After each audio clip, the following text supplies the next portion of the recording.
जय माता दी दोस्तों, स्वागत है आपका मेरे YouTube चैनल दिव्य भक्ति में। तो कैसे हैं आप लोग? आशा करती हूँ कि स्वस्थ होंगे, मस्त होंगे। तो आज की वीडियो में मैं आपके साथ शेयर करूँगी माता मातंगी की पौराणिक कथा, उनकी पूजा विधि और उनके 10 रोचक रहस्य। तो वीडियो में अंत तक बनी रही। वीडियो अच्छी लगे तो फ्रेंड और फैमिली में जरूर शेयर करिए। गुप्त नवरात्रि का 9वां दिन माता मातंगी को समर्पित है। ऐसी मान्यता है कि इंद्रजाल और जादुई शक्ति से छुटकारा पाने के लिए माता मातंगी की पूजा अर्चना की जाती है। माता मातंगी को वैवाहिक जीवन को खुशहाल और समृद्धि बनाने वाली देवी भी माना जाता है। पूरी श्रद्धा और आस्था के साथ माता मातंगी का पूजन करने से वैवाहिक जीवन सुखी रहता है और परेशानियों से भी छुटकारा मिलता है। तो माता मातंगी का संबंध कई प्रकार के तंत्र, क्रियाओं और विद्याओं से भी है। ऐसा कहा जाता है कि देवी मात्र वचन द्वार से ही तीनों लोकों में समस्त प्राणियों तक तथा अपने घोर शत्रुओं का भी वश में करने की सामर्थ्य रखती हैं। तो चलिए जानते हैं माता मातंगी की पौराणिक कथा। पौराणिक कथा के अनुसार एक बार भगवान विष्णु माता लक्ष्मी के साथ भगवान शिव और माता पार्वती से मिलने के लिए कैलाश पर्वत पहुंचे। भगवान विष्णु अपने साथ कुछ भोज सामग्री अपने साथ ले गए थे, जो उन्होंने भगवान शिव को भेंट की। जब भगवान शिव और माता पार्वती भगवान विष्णु की भेंट स्वीकार कर रहे थे, तो उस दौरान भोजन का कुछ अंश धरती पर गिर गया, जिससे एक श्याम वर्ण वाली दासी ने जन्म लिया, जो कि मातंगी नाम से जानी गई। कुछ अन्य कथाओं के अनुसार ऋषि मातंग की पुत्री होने के कारण उनका नाम मातंगी पड़ा। इन्हें भगवान विष्णु की अक्ष आदि शक्ति भी माना जाता है। अब हम माता मातंगी की पूजा विधि जान लेंगे। गुप्त नवरात्रि में सभी देवियों की पूजा रात्रि के समय ही की जाती है और माता मातंगी की पूजा भी भक्त रात्रि में ही करते हैं। पूजा करने के लिए एकांत में पश्चिम दिशा की ओर मुख करके बैठे एक चौकी पर गंगा जल छिड़क शुद्ध कर ले और उस पर लाल रंग का कपड़ा बिछाएं। माता मातंगी की पूजा करने के लिए उनके तस्वीर, मूर्ति या यंत्र के साथ मूंगा की माला अवश्य मान पहनाई जाती है। इन वस्तुओं के अभाव में आप एक तांबे की थाली में सिंदूर और स्वास्तिक बनाकर सुपारी रखें। इस सुपारी को ही एक यंत्र मानकर माता मातंगी की पूजा अर्चना करें। माता मातंगी की पूजा करते समय घी का दीपक जलाएं और लाल रंग के फूल अर्पित करने के बाद माता मातंगी के मंत्रों का जाप करें। माता मातंगी के मंत्रों इस तरह है: ओम ह्रीं क्लीं हूं मातांगे फट स्वाहा।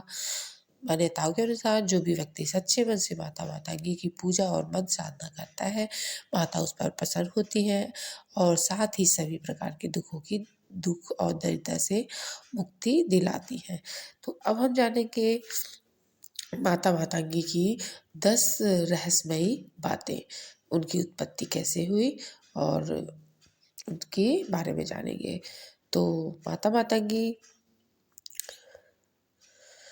10 महाविद्याओं से 9वीं महाविद्या माता मातंगी है। माता मातंगी देवी को प्रकृति की सौम्यनी देवी भी बनाया गया है। माता मातंगी के कुछ प्रसिद्ध नाम हैं: सुमुखी, लघु श्यामा या श्यामला, राज मातंगी, कर्ण मातंगी, चंड मातंगी, वैश्य मातंगी, मातंगेश्वरी आदि। गुप्त नवरात्रि में 9वीं तिथि को देवी मातंगी की पूजा और साधना होती है। मातंगी शिव का नाम है। इनकी शक्ति मातंगी है। देवी मातंगी गहरे नीले रंग की है। देवी मातंगी मस्तक पर अर्धचंद्र धारण करती है और माँ के 3 ओजपूर्ण नेत्र हैं। माता रत्नों से जुड़े सिंहासन पर आसीन है। देवी मातंगी की एक हाथ में गुंजा के बीजों की माला है, तो दाएं हाथ में वीणा तथा कपाल है तथा बाएं हाथ में खड्ग है। देवी मातंगी अभय मुद्रा में है। देवी मातंगी के संग तोता भी है, जो वाणी और वचन का प्रतीक माना जाता है। 4 भुजाओं में इन्होंने कपाल, वीणा, खड्ग, वेद धारण किया है। माँ मातंगी तांत्रिकों की सरस्वती है। तीसरी रोचक बात है, मान्यता अनुसार कहते हैं कि चंडाल महिलाओं ने देवी पार्वती की पूजा आराधना करने उन्हें अपने ही जूठन लगा दिए, तो देवगण और शिवगण नाराज हो गए। परंतु देवी पार्वती ने उन चंडालियों की भक्त को देखते हुए माता मातंगी रूप धारण करके उनके भोग को स्वीकार करके ग्रहण किया। तभी से माता मातंगी कहलाई जाने लगी और इन्हें जूठन का भोग भी लगता है। चौथा रहस्य है, मातंगी देवी इंद्रजाल और जादू के प्रभाव को नष्ट करती हैं। देवी को वचन, तंत्र और कला की देवी भी माना गया है। माँ को जूठन का भोग अर्पित किया जाता है।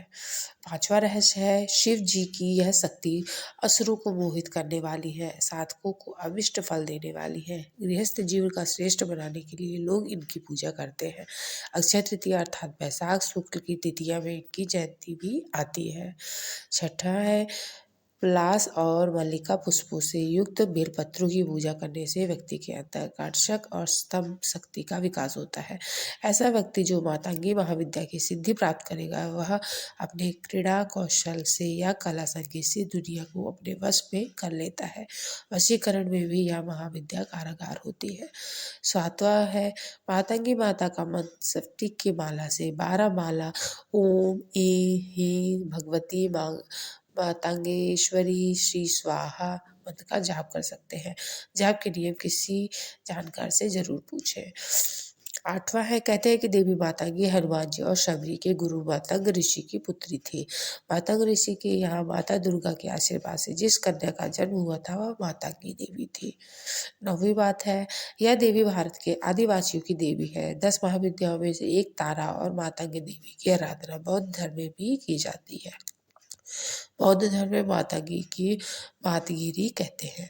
10वां है, भारत के गुजरात, महाराष्ट्र, कर्नाटक, केरल आदि राज्यों में मातंग समाज के लोग भी विराजमान हैं। मान्यता के अनुसार मातंग समाज मेघवाल समाज और किरात समाज के लोगों के पूर्वज मातंग ऋषि के थे। उल्लेखनीय है कि कर्नाटक में पंपा सरोवर के पास मातंग ऋषि का आश्रम है, जहाँ हनुमान जी का जन्म हुआ था। तो यहीं पे मैं अपनी वीडियो को समाप्त करती हूँ। आशा करती हूँ आपको ये जानकारी और कथा अच्छी लगी होगी। तो इसलिए मिलते हैं एक और नई वीडियो के साथ। तब तक के लिए जय माता दी, स्वस्थ रहिए, मस्त रहिए।